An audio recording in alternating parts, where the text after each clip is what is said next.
As soon as the ball hits the helmet, it becomes dead. Yep.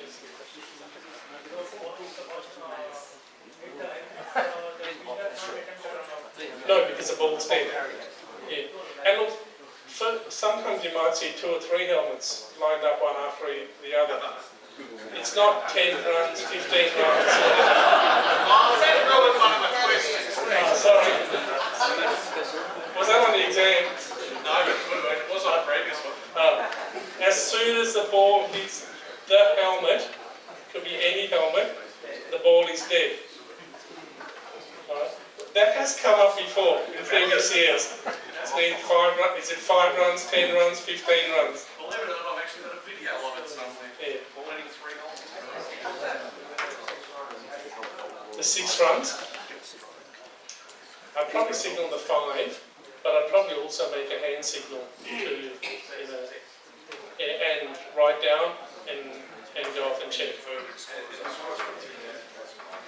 The scorers should figure out the batsman have crossed, but you're not going to do this. Right? I'd probably do the 5, and after you've done the 5, tell the scorer 6. Yeah.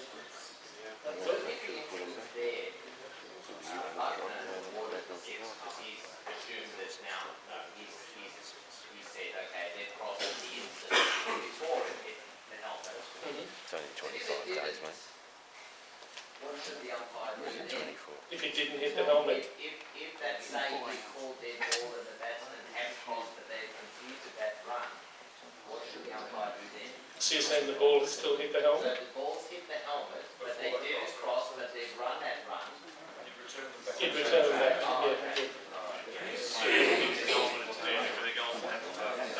Lobs up, hits the helmet, goes up in the air and the keeper catches it. Dead ball, 5 runs. As soon as it makes contact with the helmet, it's dead. And then return the batsman back to their run. Depending on whether they crossed it or before it hit the line.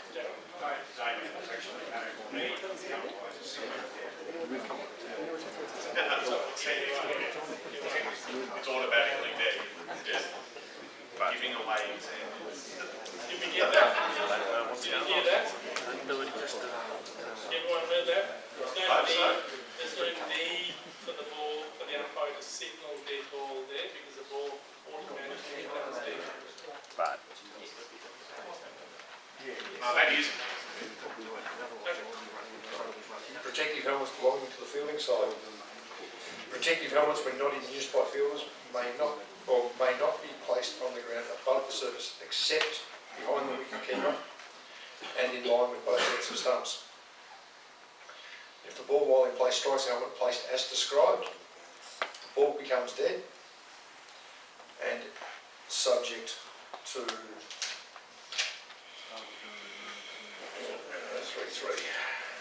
Something we'll talk about shortly.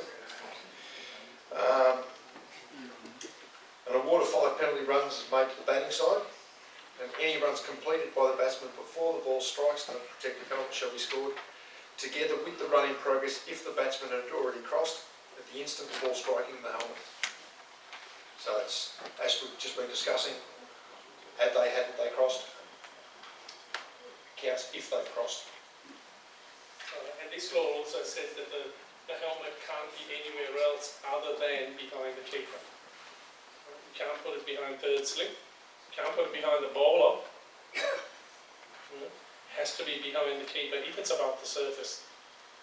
And that's meant to be, some grounds have got helmet holes and things that can be anywhere, obviously. Okay, so 28.3.3, as Dale was talking about just before, that's actually the only other exception to all of that is if for instance, there was no shot played and you were going to disallow runs anyway, then that's where that comes into account. So what that means is that if they didn't play a shot, you weren't going to give them runs, but the balls, they just played with the ball, not played with the ball, just let the ball hit them, say on the thigh, something like that, the balls roll down behind, hit the helmet. It's not 5 runs then. Okay, because you're going to disallow runs anyway. So if the ball strikes, if the ball whilst in play strikes the helmet, then unless it's the leg bye is not to be awarded, then the runs are scored. You signal no ball or wide, and you award the 5 runs. And the second part of the law actually there talks about if you weren't going to allow the runs anyway, that's when you disallow all runs, return the batsman to their original ends, but you still signal no ball or wide. And the last bit there, you award any 5-run penalties.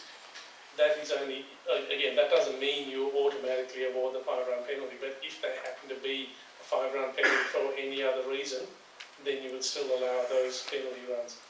But you don't do the 5-run penalty for the ball hitting the helmet. I think it's deliberate.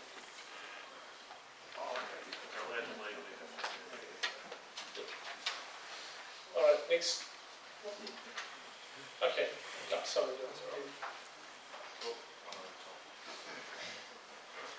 Okay, limitation of onside fielders.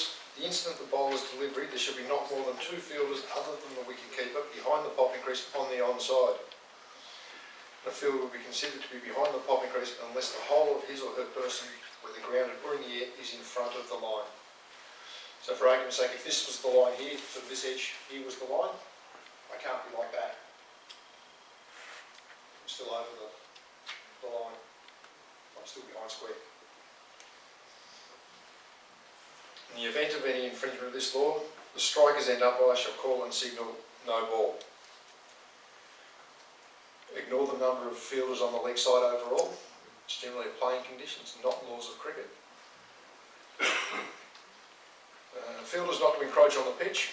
While the ball's in play and until the ball has made contact with the striker's bat or person, or has passed the striker's bat, no fielder other than the bowler may have any part of their person grounded or extended over the pitch.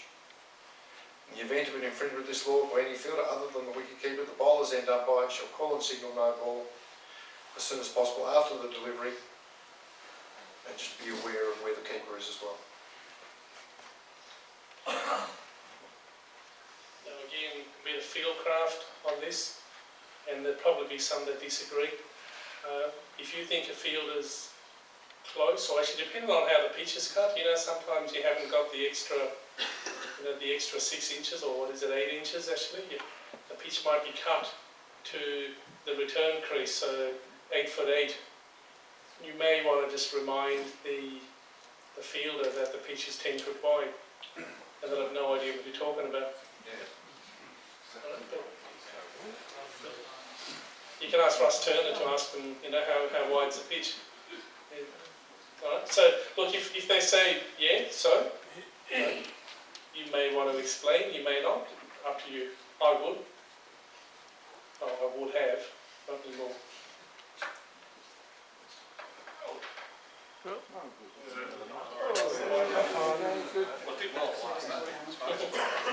Wasn't me.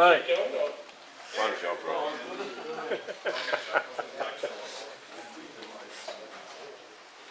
Alright, so this, when it comes back on, we're talking about movement by the fielder. So any fielder, is that it? Any fielder, 20 and 6? Yep, okay. So any movement by any fielder, other than the keeper, after the ball comes into play and before it reaches the striker, is unfair. Except for the following. Ready? Please. So the fielder can make minor adjustments. Any movement by a fielder other than the close-in fielder towards the striker is okay, as long as they don't significantly alter the line. Movement by a fielder in response to the stroke is allowed if the striker is playing or that their actions suggest that they intend to play. And you may have seen videos before, the Steve Smith video at first slip, I think, and he moves across to leg slip, or might be the other way around. Right? So that's allowed. That's allowed, right? So after the ball comes into play and in response to the batsman's stroke. Right? As we said before, with the keepers, same for the keeper, they're not allowed to move just for the sake of moving, right? But in response to a stroke, then yes, they can. other than those exceptions, you know, the minor adjustments and not altering the line. Actually, not altering the line is actually important too. What that means is, say fielder out of cover. Fielder out of cover walking in towards the batsman, obviously that's allowed. Would you allow a fielder at cover to walk across to point, for instance? No? Is that unfair? Yeah. And you wouldn't allow them to walk backwards either. Yeah.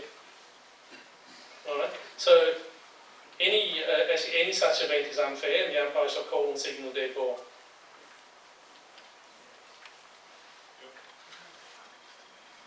Another video. The next slide. Sorry, Lucky. Sorry, before Jace. Alright, So, hang on, Tony, Lucky. going to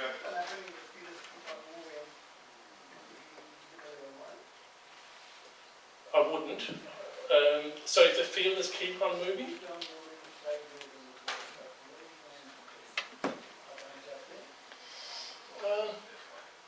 the question is, if the fielders keep on moving, would you do a level one? So a sideways movement, yeah. So stop. So if they continue to move sideways, after you've called their ball, you mean the next ball and the ball after or whatever, would you do level one? I don't know. You could probably almost call it under wasting time or something. Distract the batsman. Distracting the batsman, deliberate distraction, Unfair play. unfair play. Yeah. And look, yeah, I don't know if it'll be first and final warning, but yeah, look, there's probably things that you can call under unfair play, and keep in mind you're the only judge of what's fair and unfair. Yeah. So you are referring to Stephen Smith's example, right? Yep. And if there were two fielders behind on the onside at that instance, and Stephen Smith moved before the ball was delivered, would that be a no-goal? If you move before the ball was delivered, Or yes. at the instance of delivery, Stephen Smith was on the leg side, or he has just crossed out and his leg on that side. Yeah, but at the instance of delivery, Because it depends on when he moves. If he moves at the instance of delivery, so at the time the ball is being delivered, if there's three behind square, then yes, you would call it no ball. Yeah, because if the batsman actions like even before, like a spinner is bowling, and the batsman comes like this, and at that time the ball is not delivered, you get Stephen Smith moving. So if he moves before the ball has been delivered, he's not allowed to do that.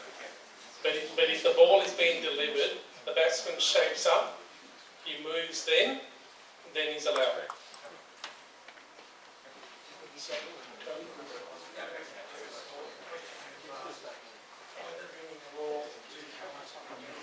Why did they bring the law to behind square? I don't know, but I'm thinking it's something to do with body line. I wasn't around in 1930. I wasn't around in 1932. So any other questions? Any other questions on that before we go with the video? Please. Okay, video. The wicket is down. The wicket is put down when one or both bails are removed from the top of the stumps, or a stump is struck out of the ground. The situation can be brought about in the following ways: by the ball, by the batsman's bat, by the batsman's bat if he or she lets go of it, or even by some flying part of the bat if it breaks, by the batsman's clothing or body, or some part of his or her equipment falling off, by a fielder with his or her hand or arm, providing the same hand is holding the ball. If the bail merely bounces and comes to rest back on the stumps, then that is not out. The wicket is down at the precise moment that both ends of either bail are removed from the stumps. Right about now. Should you have further questions on this tricky subject, such as how to put the wicket down when one or both bails have already been removed, head over to Law 29, MCC's The Laws of Cricket.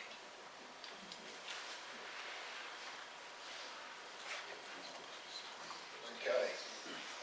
So the wicket is put down, or bail is completely removed from the top of the stumps, or a stump is struck out of the ground by the ball. The striker's bat, if held, or by any part of the bat that he or she is holding.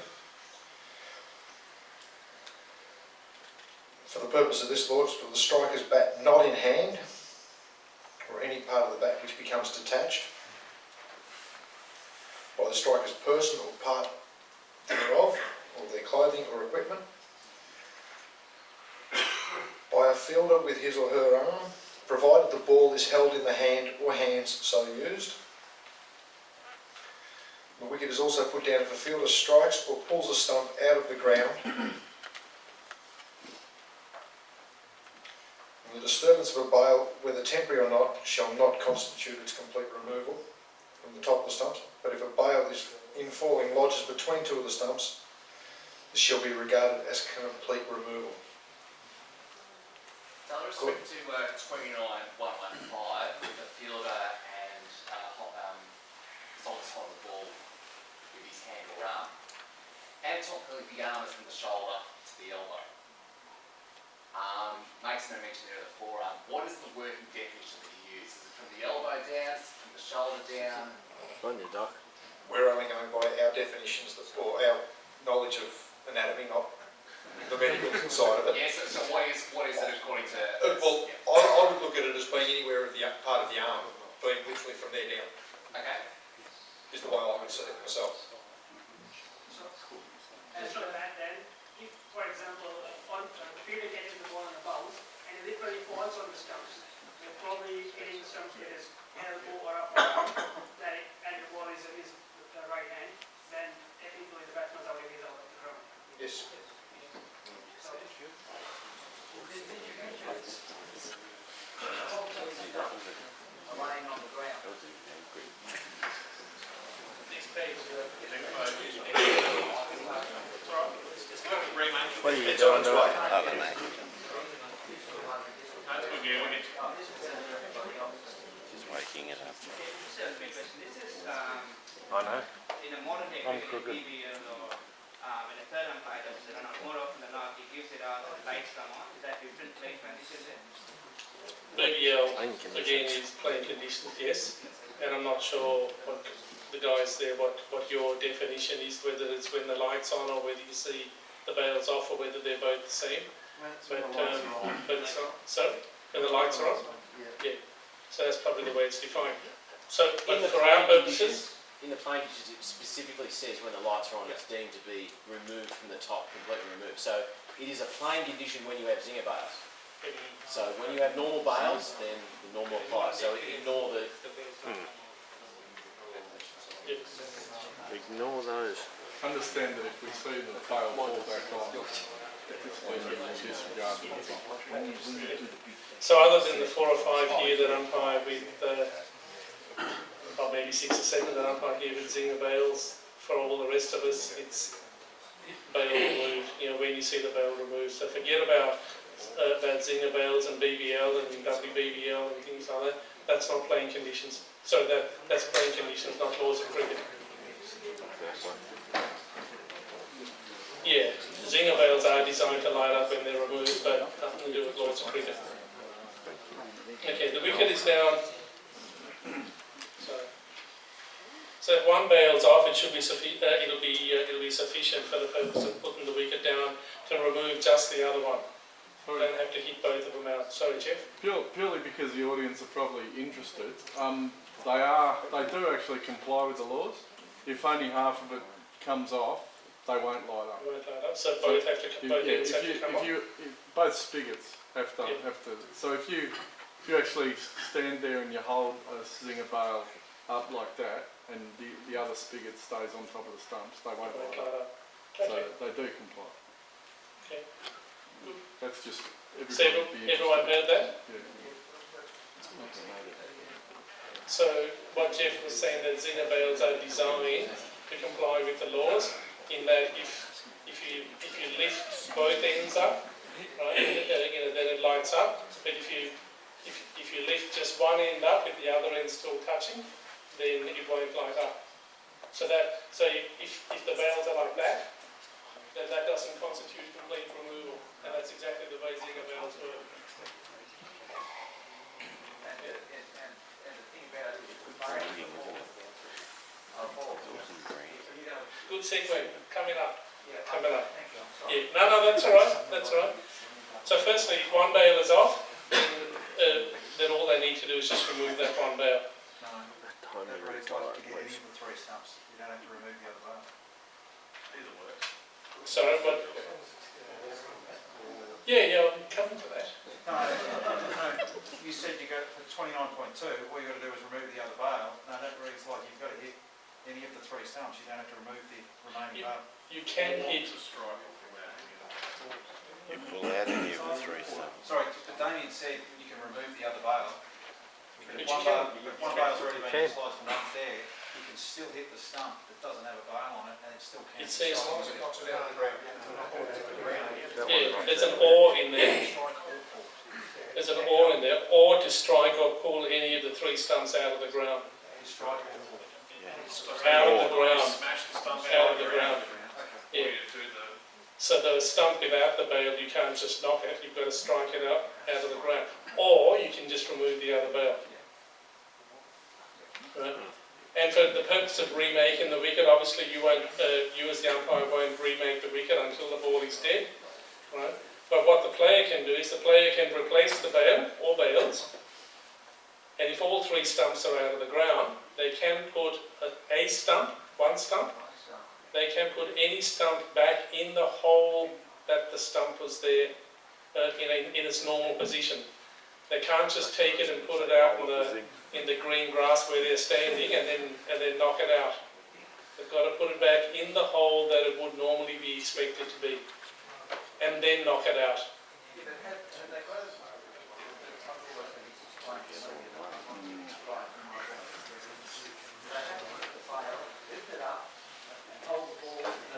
No. You don't have to do the bail. Yeah.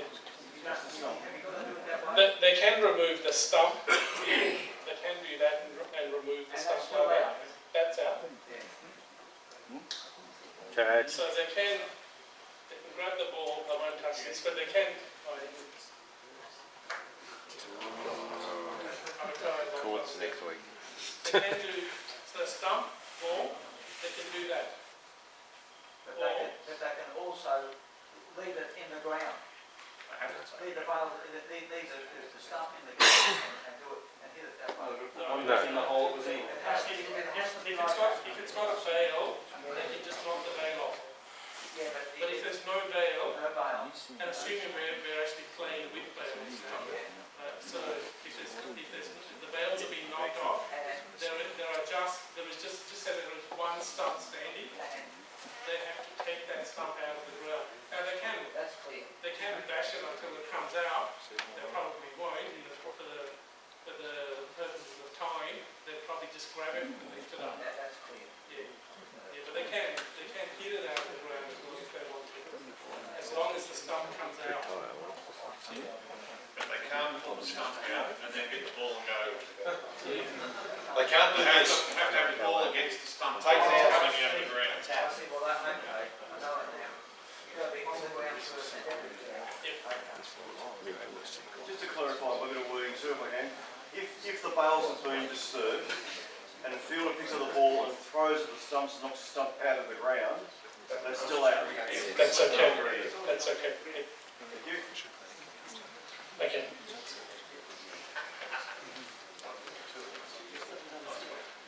Next one. Oh, sorry. Distracted by the white ball. Okay, dispensing with bails. If the umpires together have agreed to dispense with bails in accordance with the laws, it's for the umpire concerned to decide whether or not the wicket's been put down.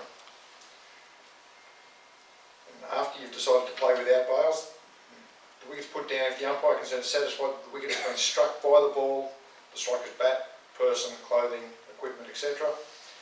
Or by a fielder in the manner previous. If the wicket's already been broken or put down, it shall apply to any stump or stumps still in the ground. Any fielder may replace a stump or stumps in accordance with the laws and in order to have the opportunity to put the wickets down. Now, if you've dispensed with bails, the ball only needs to touch the stumps. It can literally be the lightest flick of the stump, it's still the wicket put down. And only you determine that.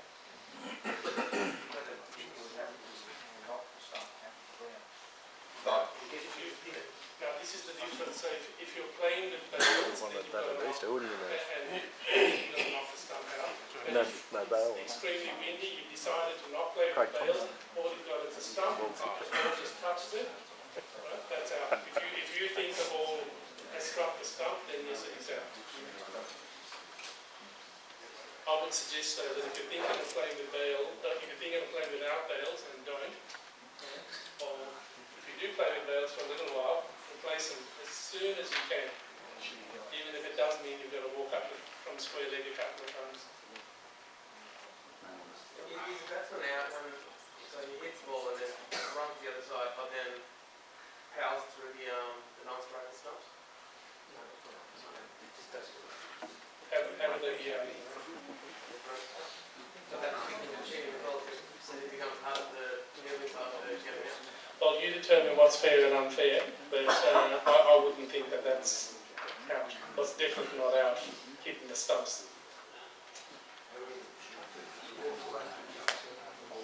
It could come under unfair play. Damage your property. It could be obstructed.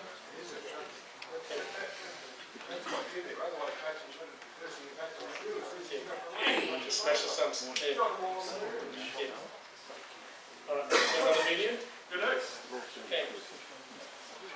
Batsman out of his or her ground. When a batsman is out of his or her ground, he or she risks being stumped or run out. So when is a batsman out of his or her ground? According to Law 30, a batsman shall be considered to be out of his or her ground unless the bat he or she is holding or some part of the batsman's person is grounded behind the popping crease at that end.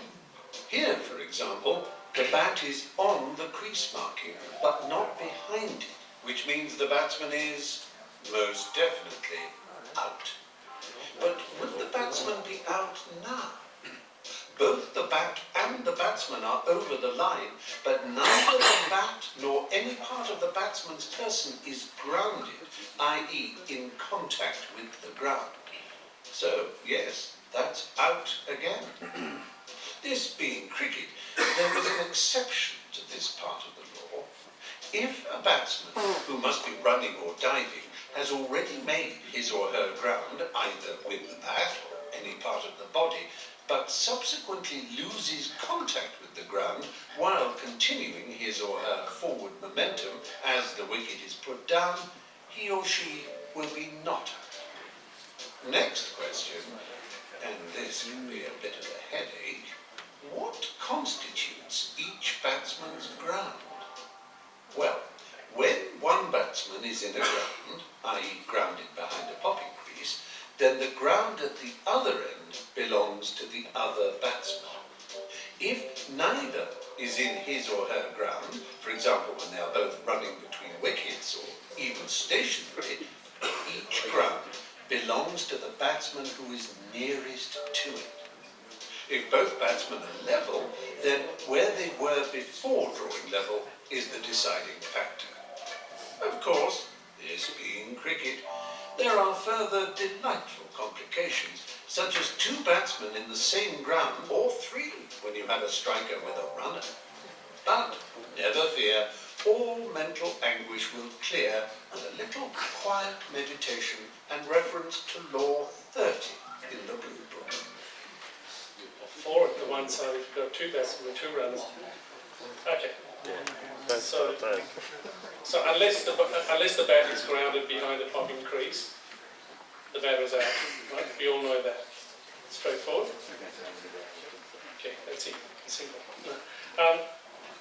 However, so they're not out if when they're diving, or actually when they're running towards, towards the wicket that has been broken, they make their ground and then the bat lifts up. We've seen it how many times on TV, and we've probably had it in our games. We say the bat's slid up, the bat's lifted up, it's creased, it's then gone up. Used to be out, right? Not out. That got changed a couple of years ago, I think. All right. So that's a subsequent loss of contact. It could be their feet, could be the bat, could be the feet. But subsequent loss of contact after they originally grounded. Right. Not out. Is that included if they drop the bat? Yes. So after they grounded, Make good their ground. made good their Drop ground, their ground. dropped If their the bat. feet's still out. Not out. That's It's the last few words there between bat and person.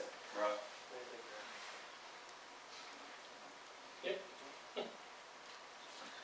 Now this, Just one, sorry, if the runner jumps to avoid injury because the ball's coming at them, okay, and would have otherwise made his ground.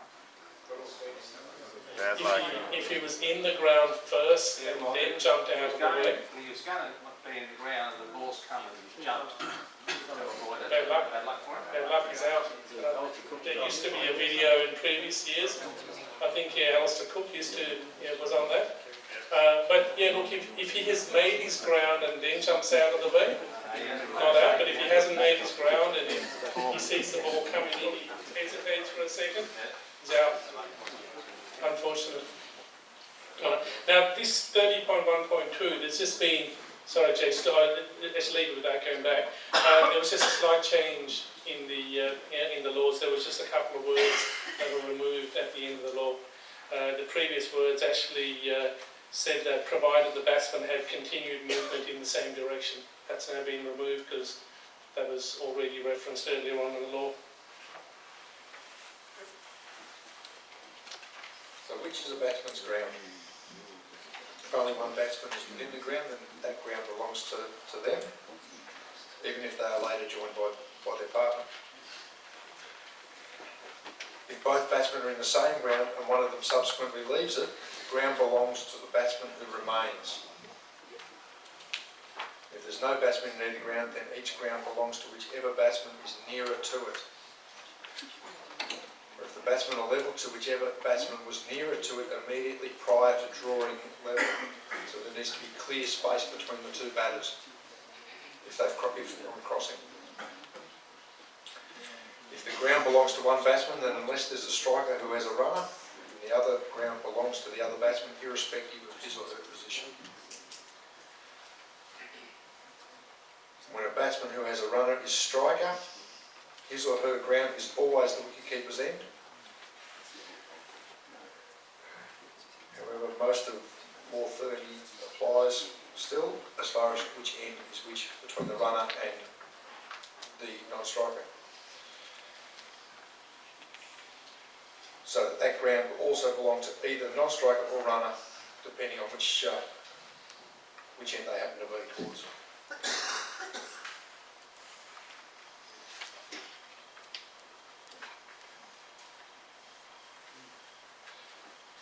Okay, the non-striker when standing at the bowler's end should be positioned on the opposite side of the wicket to which the ball is being delivered. I think that's just normal common sense, but you can change that if you want. Right, so unless a request to do so is granted by the umpire. Okay, appeals. So the umpire is not to give the batsman out without an appeal. Theoretically, appeal is needed for everything. Obviously, if a batsman's bowled, they're just going to go anyway. But yeah, this shall not debar a batsman who is out under any of the laws, for instance, bowled, from leaving without an appeal being made. Provisions of 31.7 that it talks about there, that's actually the batter leaving under a misapprehension. You might think he's been given out and he's gone, and then by going, he might leave his crease and walk towards mid-off or something like that, and then they run him out, something like that. You'd stop that. The batsman is dismissed if he's either out, given out by the umpire on appeal, or if he's out, if he or she's out under any of the laws and leaves the wicket. And from a timing perspective, for an appeal to be valid, it should be made before the bowler begins their run-up of the next ball, and before time has been called. And the call of over does not invalidate an appeal that's made prior to the start of the following over, unless time has been, provided time has not been called. Right, so there's a bit of confusion in that. So what that means is that as long as the appeal is made before the next ball, it's okay, as long as time hasn't been called. All good with that? Okay. That's that call time going into the tea break. When they talk about it at tea, before they bowl to start first ball after tea and they appeal, then what are you doing? I did a girls' game, the junior girls' game one time where nobody appealed, and struck them on the pads, and I thought it was out. And the girl just walked back and she just said, would that have been out? And I just sort of put my shoulders up. What would you do? Is that an appeal? Not out. Yeah, I'll say it. How is that? Could it be construed as an appeal? Yeah, probably. Question. I was going to ask you, is that a question?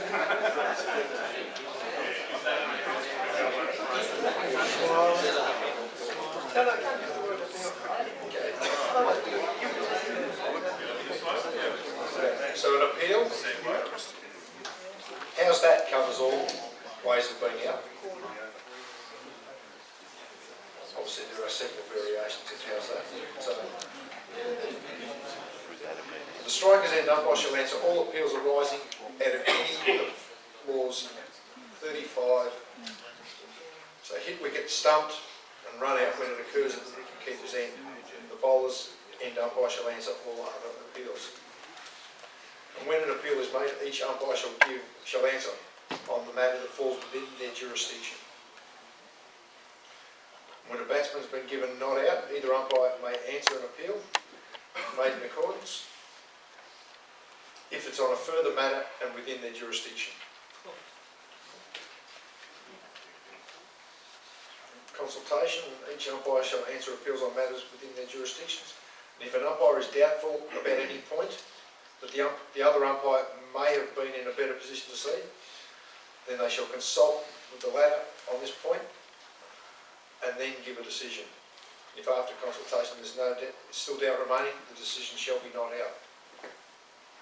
So does that mean if the bowler gets in the way of you and you can't see and hit him on the pad, you go walk over to Square Leg and ask him, did they hit him on the pad? Is Square Leg going to be in a better position to be able to judge it? Probably so they're not going to be able to help you. So the answer would be not out. Good. Not out, and more than for running on the pitch. Probably won't go and ask the Square Leg if you thought he hit it. So just forget to ask that previous question. So during the lunchtime, if a field says that was it out, and you say, yeah, it would have been out, then would the batsman be out? No. Assuming you normally call time to go to lunch. Oh, okay. So the minute you call time, no. But yes, theoretically, if you haven't called time, and then if you haven't called time, you shouldn't be off the ground, but that's a whole separate issue. But if you haven't called time, then yes, theoretically they could be out. And all runs scored after that was allowed? Well, they wouldn't have been scored runs because you just said they're off for lunch. No, I was saying after the over. So they play on 2 overs after that. Oh, no. It has to be before the next, ball. What if it was a unscheduled? Sorry? What if it was an unscheduled and you don't call time?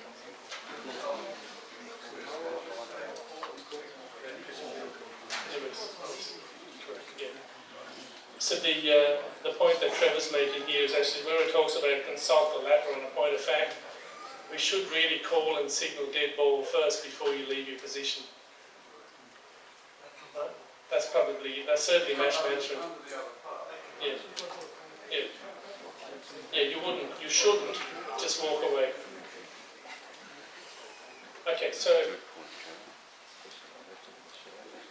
an umpire shall intervene if they're satisfied that the batsman who has not been given out, has left under a misapprehension of being out. So intervene meaning you'll call, signal dead ball, stop, and stop everybody. You probably don't have to call and signal dead ball because, no, you will have to call and signal dead ball because the ball is not dead because he's not out. Right? It's call and signal dead ball, prevent any further action and recall the batsman. And then just listen to the fielding team complain about it, but that's separate. Right? Right. A batsman may be recalled at any time up to the instant when the ball comes into play for the next delivery, unless it's the final wicket of the innings, in which case it should be before the umpires leave the field. Okay, so if it's the 10th wicket and you haven't left the field and you work out that it's a misapprehension, then you call them back. Doesn't matter anymore. That's the section that they've actually taken out. Yeah, nothing to do with it. Not a case of them leaving the field anymore. It's about whether the next ball's been ball. Yeah. So they can be back in the sheds. Yep. They could. And you can recall them. As long as the next ball hasn't been bowled. Is this good? No, 2 years ago. Yeah, I think even a couple months ago, Ben Stokes was given out and then he went back in the sheds and in fact he removed his bat and then he was called back in because he was not out. Okay. Now appeals can be withdrawn as well. So the captain of the fielding side can withdraw an appeal, but only with the consent of the umpire whose jurisdiction it was. So the umpire who gave it out. If you allow it to happen, then the appeal can be withdrawn. But it must be done before the ball comes into play for the next delivery, or if it's the last wicket, then before the umpires have left the field. Has anyone had that? Appeal been withdrawn? Okay. All right. Has anyone declined a request? Anyone had a cap to come up to taken on withdraw that request and you've declined it? Yeah, Daryl. Under what circumstances, Darryl? I can't really remember, but there was a case of, I don't know what, the fielding side thought they could get an advantage by leaving players in who wasn't scoring. Or, It was something like that. That'll be the sort of thing, and you can judge that on unfair and fair and all that sort of stuff. He was doing it for not the right reason. an injured opening batter who's got to return when the 9th wicket falls and they've got number 10 and 11 out there. They need 30 runs to win off 5 overs. Caught behind, you give it out, they think, no, we don't deserve to have that out here. Can we withdraw that appeal? No, sorry. Okay, that's it. That is Done. 8:58. Oh.